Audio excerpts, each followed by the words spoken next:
अवाजी समातुन ताई radio voice of Sindh London. सामीन radio voice of Sindh London ते आऊं जो मेज़बान वहीद मुस्तफ़ा अवाजी समातुन में मां खे भलीकार कयां थो। सामीन सिंध तरक़ी पसंद पार्टी की मेज़बानी हेठ सिंध क़ौमी कॉन्फ्रेंस मुनक़द कई वई। हाँ मां सम्झां थो साईं ज़ैन शाह खे वहर ॾियूं। साईं ज़ैन शाह बि थोरो न कयो आहे। साईं ज़ैन शाह खे गुज़ारिश है त महिरबानी करे पंहिंजी ख़्यालनि में इज़हार कयो। महिरबानी डॉक्टर साहब। STP खे मुबारक ऐं तकिड़ो इनिशिएटिव वठी ऐं सिंध जे घणनि घरनि खे गॾु कयो। यकीनन खोड़ असीं प्रोग्राम ईंदा आहियूं, पोइ सभु चवंदा त तालीम वधे त पोइ वरी सॼी सिंध तब्दील थींदी। ईअं यकीनन अबाज़ाब इन जो बि इंतज़ारु कंदे करियूं त मजमूई तौर ते सिंध जो वोट वतन दोस्ती ऐं क़ौमी गैरत ते अचे ऐं उहे नुमाइंदा अचनि त पोइ त सिंध जो मुस्तक़बिल शानदार थींदो। पर असां यकीनी तौर ते हिकिड़ियूं लॉन्ग टर्म ॿियूं शॉर्ट टर्म स्ट्रेटजीज़ थियनि थियूं। हिन वक़्त ते असांजे मथां 2012 खां पोइ उन खां वधीक ख़राब शक्ल में 2012 में पेट्रो बलदियाती निज़ाम आयो, हींअर उन खां वधीक ख़राब शक्ल में, जंहिंजे पुठियां कोर्ट्स, जंहिंजे पुठियां हितां जूं मर्कज़ परस 2 सियासी जमायतूं ऐं उन खां पोइ PTM जे जमायतुनि जे मुख्य अॻुवाणनि जूं उन्हनि सां सहकार ऐं जेको गॾु बीहनि, इन करे वधीक ख़राब शक्ल में। दोस्त कंहिं ॻाल्हायो त असां जूं हिकमत अमलियूं रोडनि जूं थींदियूं ऐं दवा जूं थींदियूं ऐं मुख़्तलिफ़ सोशल सर्कल्स में मुख़्तलिफ़ असां जूं बार काउंसिलूं हूंदियूं, खोड़ असां जूं अदबी संगतूं हूंदियूं, मुख़्तलिफ़ असां यूनियनूं हूंदियूं। हर हिकु प्लेटफॉर्म तां सिंध जो आवाज़ु उथंदो। उन खां पोइ असांजो हीउ जेको एहतिजाजी जेको निज़ाम आहे, जंहिंखे सिंध जे कुंड कुड़छल नंढे वॾे शहर में एहतिजाज ऐं इन जो सिलसिलो हिकिड़ो लाॻितो करिणो पवंदो। ऐं 2013 वांगुरु पाकिस्तान पीपुल्स पार्टी MQM या ॿियनि खे बि जंहिंखे सद थी हुजे त हिन ते का कानून साज़ी कंदड़ जो को इरादो कनि त हू पाण खे ईअं ई ग़ैर महफ़ूज़ सम्झनि, 2013 खां वधीक ग़ैर महफ़ूज़ सम्झनि त असीं पंहिंजनि वापसि ॻोठनि घरनि में वञण जी पोज़ीशन में न आहियूं।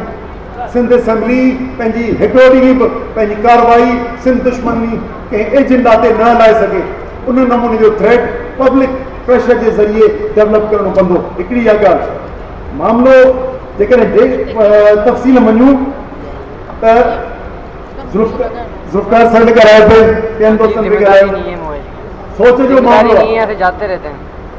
जीअं मीरानी साहब चयो त हीअ एक्सटेंशन आहे 1 यूनिट जो 73 जो आहिनि।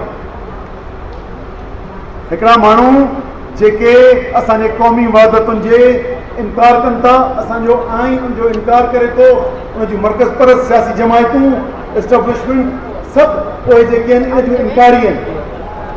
असां उहे जेके पंहिंजे तारीख़ी वतन उनजी घुर करियूं था, उनजी बका जी ऐं पंहिंजे सिंध जे माण्हुनि जे पंहिंजे वतन जी मालिकी ऐं उनजी तरक़ीअ ऐं अकेला हक़दार सम्झूं था, उन्हनि जी सोच में असांजी सोच में फ़र्क़ु आहे। जेकॾहिं ही क़ौमी वहदत आहे, हीअ असांजो गादीअ जो हंधु आहे। ॿियो आहे गादीअ जो हंधु।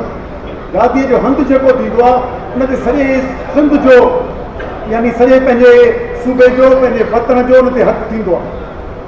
हिनखे ॿियो जेको ख़राबु जेका सूरत आहे हू सभु इनकारे वतन आहिनि, असांजी क़ौमी वहदत खे नथा मञी, पोइ उन करे एडमिनिस्ट्रेटिव जे अंदाज़ सां उनखे डील कयो आहे। ॿियो गादीअ जो हंध में जेके नुक़्तनि में जेके आया आहिनि, ऐं त तक़रीबन सभई नुक़्तनि ते पढ़ी कमु करे आयो, पर हिते सिर्फ़ु असांखे मुख़्तसिर पंहिंजो सियासी मौक़िफ़ ॾियणो आहे। उन करे गादीअ जो हंधु सिंध जे हर ज़िले जो उन्हनि हिसो आहे। उनजे पब्लिक सेक्टर जेके असांजूं सरकार जा जेके इदारा आहिनि, असांजूं असेंबलियूं आहिनि, असांजी सेक्रेटेरिएट आहिनि, सभिनी जो साॻियो हक़ आहे। ॿियनि ज़िलनि जी पोज़ीशन ॿी आहे। उनजे करे जेको जॉब्स जे हवाले खां चयो वियो, यकीन तौर ते असां उन जा 60-40 अर्बन रूरल जा मुखालिफ़ न आहियूं, पर पाकिस्तान पीपुल्स पार्टीअ जो रिकॉर्ड ॿुधाए थो त हू मेरिट जे उबतड़ कमु कंदा आहिनि। हू भर्ती खां वठी ट्रांसफर्स खां वठी आउट ऑफ मेरिट वञी ऐं सॼे सियासत ते कब्ज़ो कंदा आहिनि। उन जे करे ही जेका नौकिरियुनि जी विरासत जेका पार्टियुनि जे विच में थींदी, असीं उन जा मुखालिफ़ आहियूं। कोटा जे तहत विरासत जा मेरिट ते मुखालिफ़ न आहियूं। डोमिसाइल में सिंध जी कैपिटल ते सिंध जे हर ज़िले जो माण्हू ट्रांसफर करे डोमिसाइल उनजो वालिद जो किथे हुजे उते ठाराए सघिजे थो। डोमिसाइल खे अॻे शाहिद परवेज़ जी कमेटी हैंडल कयो, सुभाणे इहो बि एडमिनिस्ट्रेटिव मामिलो आहे, पोइ सेक्रेटरी कंदो, पोइ ॿी का थींदी जेको डोमिसाइल खे हैंडल कंदो। डोमिसाइल खे ॿ जॉइंट कमेटियूं पीपुल्स पार्टी ऐं MQM जी वेही गॾिजी हुनजी कंदी। असीं चऊं था हिन में डोमिसाइल मामले में मुदाख़लत टोटल ग़लति आहे, जंहिंमें सियासी मुदाख़लत न थियणु घुरिजे। उन करे इहा कराची असांजी सिर्फ़ु डिवीज़न न आहे, ऐं सिर्फ़ु इन ते ज़ोर बार बार न करियो, डिवीज़न न आहे, हीअ असांजो दारुल हुकूमत आहे ऐं हर सिंध जे सूबे ज़िले जो हक़ आहे ऐं हर सिंध जे ज़िले जे माण्हूअ खे ज़मीन मिलणु घुरिजे, जेकॾहिं मुस्तक़बिल जा के असां कॾहिं रिथाऊं कयूं त। इन जे करे ॿियनि सूबनि खां ऐं असांजे ज़िलनि खां एडमिनिस्ट्रेटिव यूनिट जे अंदाज़ में डील करणु इहो ग़लति आहे। उनजे हवाले खां नौकिरियुनि खां वठी ऐं ॿियो जेको एस्टेब्लिशमेंट बार बार असां सां सिंध दुश्मनी करे थी, इन्हनि सिंध दुश्मन गद्दार जमायतुनि सां गॾिजी हिकु दफ़ो 2007 में मुशर्रफ बेनज़ीर ठाह जे तहत ते NRO ॾिनो वियो। उन जे तहत ते पीपुल्स पार्टी जा करप्शन जा केस विया, पर कातिलनि खे उन वक़्त ते हज़ारे कातिलनि खे उते आज़ादु कयो वियो। वरी हिन वक़्त ते जेका सिस्टम आयो आहे, जंहिंजे सिधी तरह सां ऐं त दोस्तनि सां इत्तेफ़ाक़ कनि या न कनि, जंहिं ॾींहुं prime minister of Pakistan press conference कई, ॿिए ॾींहुं chief of army staff press conference कई, उबतड़ फॉरेन पॉलिसी, यानी हिकिड़ी फॉरेन पॉलिसी हुकूमत ॿुधाए थी, उनजे उबतड़ करे पियो। असीं छा सम्झूं त ही जेका इंटरफेरेंस तव्हांजी मुदाख़लत न आहे छा, ये तव्हांजी साज़िश न आहे छा? ऐं जॾहिं उहा साज़िश जेका ई आणे था पना था आनी, उन में ही जेको केसिस जो, यानी वरी हिकु दफ़ा करप्ट माण्हुनि खे 15 साल खां पोइ हुकूमत ॾेई ऐं रिलीफ ॾिनो वियो, ऐं कातिलनि खे वरी लिखत में ॾिनो वञे त तव्हांजा केसिस विड्रॉल कया वेंदा। वरी 2007 खां पोइ हिन एग्रीमेंट में पाकिस्तान पीपुल्स पार्टी लिखी ॾिनो आहे केसिस जी विड्रॉल जो। ॿ मुदाख़लत सिंध हुकूमत जे मामलनि में इवैक्यूलेंट्स जी, इवैक्यूलेंट्स में जेको हिन में दावेदारी कई आहे, इवैक्यूलेंट्स गवर्नमेंट जो कमु आहे। इवैक्यूलेंट कुझु न कराची में इवैक्यूलेंट जेका आहे या म्यूनिसिपल जे हवाले कई, छो त म्यूनिसिपल में असां तव्हां असांखे ॾेई छॾियो आहे त तव्हांजी हिते अर्बन रिप्रेज़ेंटेशन तव्हांजी आहे, उन करे ॾेई सघो। उन जे करे इनखे कोर्ट जे हदुनि में रही इनखे हल करणो पवंदो। उन करे यकीनी तौर ते असांजो मुख्य मजमूई तौर ते असीं इन जा मुखालिफ़ न आहियूं। उते जी ट्रांसपोर्ट डेवलप कीअं थींदी, उते यूनिवर्सिटियूं कीअं बहितर थींदियूं, बहितर इंफ्रास्ट्रक्चर कीअं थींदो, यकीनी तौर ते हिन सां हिमायती आहियूं। पर जीअं अयाज़ चयो, हिन जो 17 नुक़्तो PMLN जो ऐं 18 नुक़्तो पाकिस्तान पीपुल्स पार्टी जे एग्रीमेंट जो। पोइ ही असेंबलियूं छा जे लाइ, हुकूमत छा जे लाइ, जेकॾहिं असांजी इकोनॉमिक एडमिनिस्ट्रेटिव ऐं पॉलिटिकल फ़ैसिला ही 2 पार्टियूं गॾिजी वेही कंदियूं, या उते जेकॾहिं अर्बन रिप्रेज़ेंटेशन जी सर्टिफिकेट ॾेई छॾियो, उते जी रिता हू कंदो।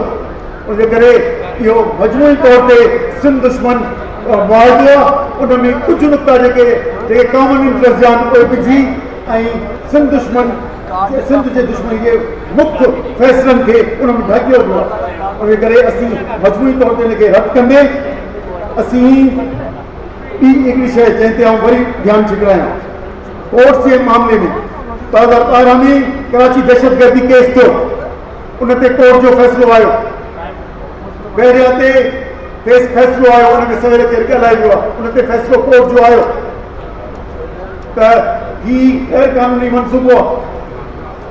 पर कराची जे दहशतगर्दी केस में इहो चयो वियो त हिकिड़ियूं दहशतगर्द तंज़ीमूं आहिनि, उन्हनि खे ख़तमु कयो वञे। ॿियो गैर मुल्की पॉपुलेशन 3 खां 4 मिलियन आहे, उन्हनि खे पंहिंजे मुल्कनि में मोकिलियो वञे। 10 साल थिया आहिनि, उन्हनि ते अमल नथो थिए। पर हिते ॿई जमायतूं इस्टेब्लिशमेंट जूं छाड़ता जमायतूं जिनखे इक़्तिदार जे एवज़ इहो लिखी ॾिनो आहे, इन ते असीं 4 ॾींहंनि में अमल दरामद कराईंदासीं। जीअं अया साहब चई वियो आहे, इहो ख़ुदि आइन सां टकराव वारो फ़ैसिलो आहे। इनखे लाजब बेंच करे ऐं रिव्यू करणो पवंदो। इनखे कंहिं क़िस्म जी अमल दरामद करण जी जे लाइ जेकॾहिं कोर्ट बि ईंदी त असीं कंटेम्प्ट ऑफ कोर्ट में बि कोर्ट जे साम्हूं थींदासीं। हिते क़ौमी वहदत जे मुस्तक़बिल जो सुवाल आहे। असां पंहिंजे वतन जे ते कंहिं वन यूनिट जे लिखियल 73 जहिड़े आइन खे साम्हूं मुक़दस करे आणीनि या कोर्ट जे इदारे खे मुक़दस करे ऐं जमहूरियत खे उबतो कनि ऐं वतन खे ख़तमु कनि, असीं इन्हनि जे साम्हूं ईंदासीं। उन करे असांखे उन ॾींहं ते अचनि न ॾियो। बहितर आहे त कोर्ट पंहिंजो रिव्यू कनि। ही मर्कज़ परस्त सियासी जमायतूं पंहिंजे फ़ैसिलनि खे जेके एग्रीमेंट्स कया अथनि इन ते पशमनी ॾेई करे रिव्यू कनि, न त जीअं 2013 में ऐं इनशाला वरी साॻियो वक़्तु आयो 10 साल, 2012 ऐं 13 जो वक़्तु आयो, वरी हींअर 22-23 में आयो आहे। असीं अहिड़े सिंध में मुहिम कंदासूं जो हितां जा मेंबर त कोन पहुची सघंदा, पर पीपल पार्टी वारो त घेरो उन्हनि जो राह कंदो त सभु गॾिजी मिलिजी कोशिशि कंदासूं। एतिजाजी सिलसिलो हलाईंदासूं, हर प्लेटफॉर्म तां हर हिसे सां हलाईंदासूं, पर PMLN खे ज़हन में रखणु घुरिजे। जेकॾहिं हुननि सिंध तां हथु खणी छॾियो आहे इलेक्शन्स में न करण जो, त पोइ भले सिंध दुश्मन फ़ैसिला कनि ऐं आईंदा उॿारे खां बॉर्डर में टुपनि। जेकॾहिं हिते सिंध जी वोट जी सियासत करणी अथव, तव्हांखे इन्हनि शयुनि खे वापसि अचणो पवंदो, न त जेको घेराव पाकिस्तान पीपुल्स पार्टी जो थींदो उन्हनि बेगन ऐं टमाटनि सां नवाज़ शरीफ़ या उनजे साथियुनि जो थींदो PMLN जो। जेकॾहिं असांजे वतन जे विरासत क़ौमी वहदतनि खे एडमिनिस्ट्रेटिव यूनिट करे ऐं डिक्लेयर कंदा त इन करे मुंहिंजे ख़्याल में टाइम घणो थी वियो, पर असां मजमूई तौर ते मुख़्तलिफ़ प्लेटफॉर्मनि तां थींदो। अॼु असां गॾियल मौक़िफ़ जेको थींदो असीं उनजे पुठियां आहियूं। सिंध एक्शन कमेटी जी असां गॾिजानी 21 तारीख़ ते साईं जलाल नामूशाह सदाई आहे, जंहिंमें उन में शामिल जमायतुनि जी गॾिजानी थींदी।